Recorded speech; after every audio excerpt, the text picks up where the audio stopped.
Faisal, who had been thrown out of Syria by the French, was now imposed in Iraq as the king of a British-supported state.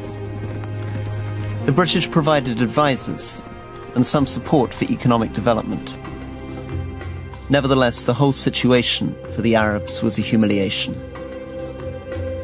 The start of World War I, they had been promised a vast, independent Arab kingdom, with its capital at Damascus.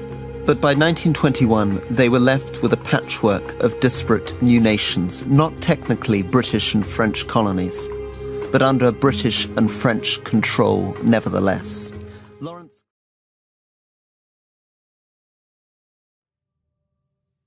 Prince Faisal and his Arab army make their victorious entrance into Damascus on October 3, 1918.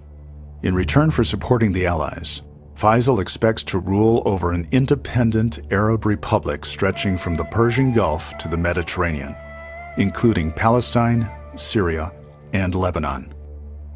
General Allenby meets with Faisal and Colonel Lawrence, breaking the news that under previous arrangements, France is to rule in Syria and Lebanon, while Britain will take charge in Palestine, where a Jewish homeland will be guaranteed. Predictably, Faisal objects strongly. Undaunted by Allenby's warnings, Faisal assumed the title of governor of Damascus. With the support of his father, Sharif Hussein, he set about creating a power base for their goal of an independent Arab state. A few months later, the Sultan's government signs the Treaty of Sèvres with the Allies. Under its terms, large parts of Turkey will be handed over to France, Italy, Greece, and Armenia. Istanbul and the Dardanelles will fall under international control, with a military presence. Arabia, Iraq, Egypt, and Palestine will belong to London, and Paris will control Syria and Lebanon. The treaty is a public version of a secret agreement made between Britain and France back in 1916. At that time, British diplomat Mark Sykes and French diplomat François Picot redrew the map of the Middle East to accommodate Western greed for land and oil. So what were the French doing? I mean, why did they want Syria? It's pure colonial ambitions and reward for territory. French blood had been spilled in World War I, and there had to be a certain reward, and there was still a strong sense of French and British colonialism and expansionist tendencies. Faisal, who had been the governor of Damascus now for 16 months, had been consolidating his position. When he was proclaimed king by the Syrian National Congress, the French were incensed, and General Gouraud sent in his troops. By August the 7th, 1920, Faisal had been deposed and had to flee to Palestine.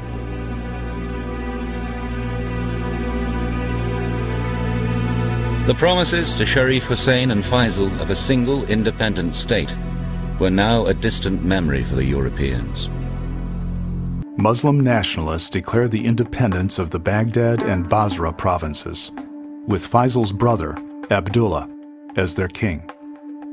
British interests focus on Mosul with its rich oil reserves. Although it's mainly populated by Kurds, London works on a plan to make it part of the Iraqi nation. Complicating the matter further is the fact that most of the 2 million Muslims in the region belong to the Shia sect. One British expert, Arnold Wilson, warns that the Shias will never accept domination by the minority Sunni Muslims.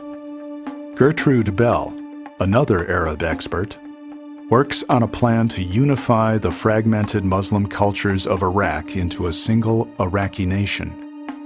An American missionary warns her, "You are flying in the face of 4 millenniums of history if you try to draw a line around Iraq and call it a political entity." By the spring of 1920, Arab raiding parties infest the Iraqi desert, taking British troops hostage and killing them. By mid-August, the Arab rebels declare a provisional government. The Times of London questions the wisdom of spending millions of pounds in Iraq and Iran in support of what it calls the foolish policy of the government in the Middle East. By the end of 1920, nationalist Arabs are rioting in Egypt and Palestine. King Saud of Arabia and Prince Faisal are fighting the British and French with their own armies. Sentiment grows in London that Great Britain should withdraw from the Middle East entirely. It was clear that foreign colonial occupation was not working. The British were facing a revolution in Iraq. The French had been forced to throw Faisal out of Syria and were not sure what to do next. By the end of 1922, the League of Nations has approved a system of mandates that leaves France in charge of Syria and Lebanon.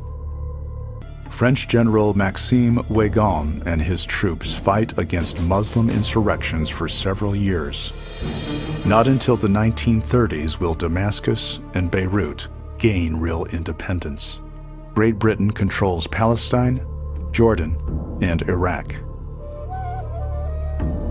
Prince Faisal, driven from Syria by the French, now rules in Iraq under the influence of London.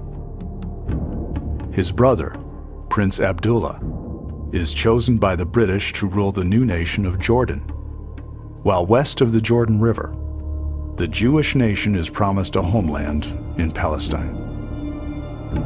A national homeland for the Kurds never materializes, and they are spread to this day across parts of Turkey, Iran, and Iraq.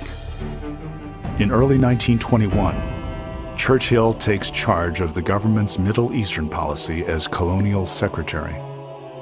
The Arabs want Palestine, but leaders of the Jewish Zionist movement are encouraging Jews around the world to resettle there.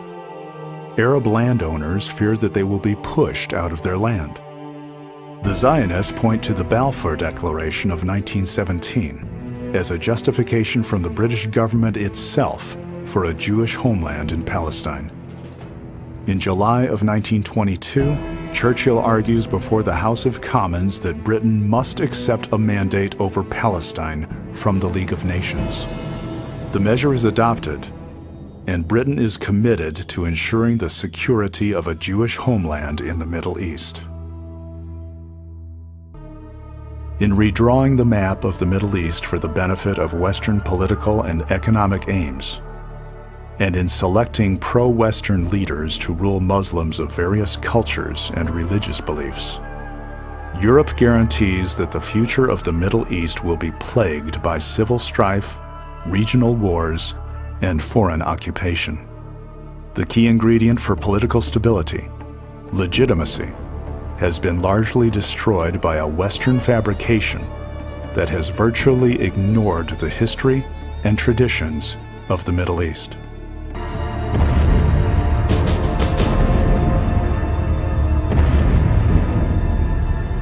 The history of the Arab world from that time on has been an agonized, traumatized history. Yeah. A history of a bitter people with a wounded nationalism.